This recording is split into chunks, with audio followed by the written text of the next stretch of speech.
A man earns more money this year than he ever has before. Better salary, bigger numbers, more stability. And yet, at the end of the month, nothing really changes. The account grows, then shrinks, then resets, like it's stuck in a loop. This is where most people quietly get confused, because earning more money should feel like progress, but for many, it doesn't. And that's the first uncomfortable truth about building wealth. Income is not the formula. It's just the entry point.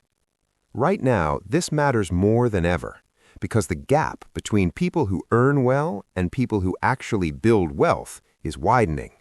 Same economy, same opportunities, completely different outcomes. So what's the difference? It's not luck. It's not timing. It's structure. There's a system underneath money, invisible, quiet, extremely consistent. And once you see it, you can't unsee it. Let's break it down. Most people think wealth is built in one step. Earn money, save some, invest a little. That's the common advice. And technically, it's not wrong. It's just incomplete. Because wealth isn't built in steps, it's built in layers. The first layer is income. This is where everyone starts. A job, a business, a skill. Money comes in. Simple. But income has a ceiling. No matter how high it goes, it's still tied to time, effort, or scale, which means income alone can improve your life, but rarely transforms it. Now comes the second layer, retention. This is where things begin to separate, because earning money is one skill, keeping it is another. And most people underestimate this part. They upgrade their lifestyle as fast as their income grows. Better house, better car, better everything.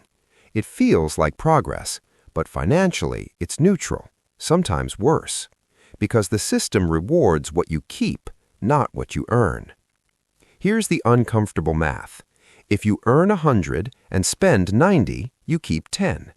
If you earn 200 and spend 190, you still keep 10. Income doubled, wealth didn't. And that's where the illusion breaks. Now the third layer, growth. This is where money starts behaving differently, because saved money just sits.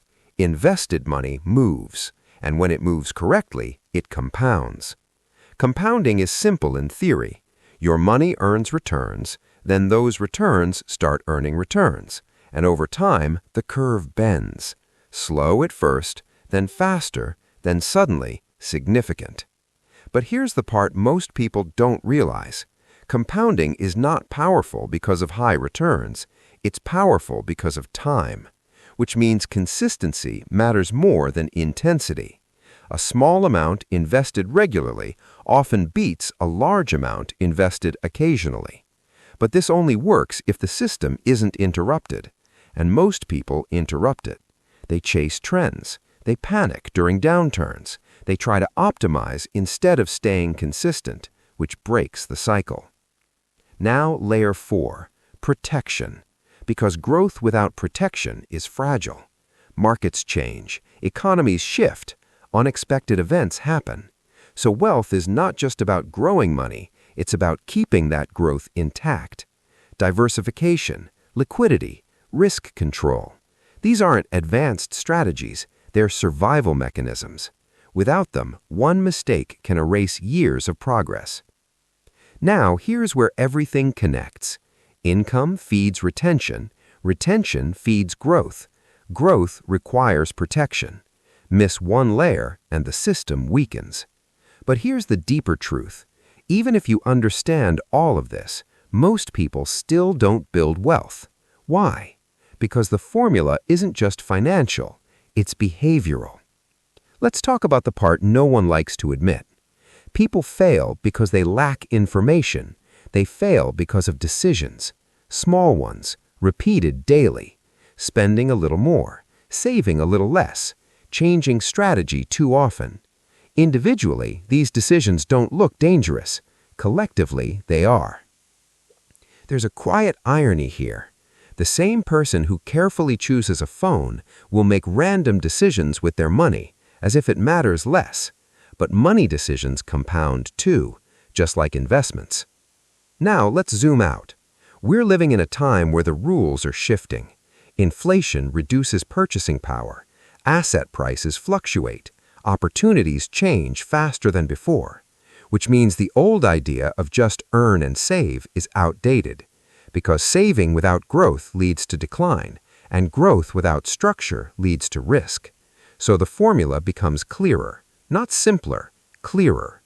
Earn efficiently, keep intentionally, grow consistently, protect intelligently.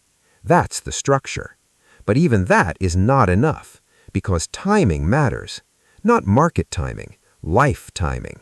When you start matters. How long you stay consistent matters more. Someone who starts early with less often ends with more than someone who starts late with more. Not because they're smarter, because they had time on their side. And time is the only part of the system you can't control once it's gone. Which brings us back to the beginning. The man earning more than ever, but going nowhere. He doesn't have an income problem, he has a system problem. And until that system changes, the outcome won't. So the real formula for building wealth isn't a secret. It's not hidden. It's just ignored. Layer by layer, decision by decision, year after year. And maybe that's the uncomfortable question. If the formula is this simple, and the information is everywhere, why do so few people actually follow it?